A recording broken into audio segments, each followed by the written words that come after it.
在地新闻，咱要来看台南这两天是刷刷发生真侪场火灾，原因除了是囤伤侪杂物以外，这烧拍电架甲四路以外，也是主要的问题。所以消防局是跳出来呼吁这个徛家咧，爱来装警报器，确保人员会当赶紧应变。 大火是伫暗时说的暗时燃烧，烧了真大的火光，嘛甲附近的民众拢惊醒。30号透早4点外，台南一间餐厅是熊熊起火，消防人员赶紧调派人车到现场，全力来灌救。好在是无人伤亡。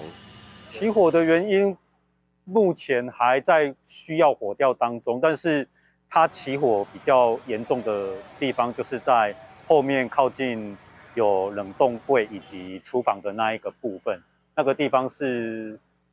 起火最严重的地方。事实上，台南市对29号到30号透早已经是连续5起大型的火警，包括工厂、民体等等。技消人员嘛是真辛苦。而5件火警当中，有3件甲电器、甲加速炉使用无好势有关系。这嘛是今年台南市火警的前3大原因。消防局是提醒，都一定要注意用火用电的安全。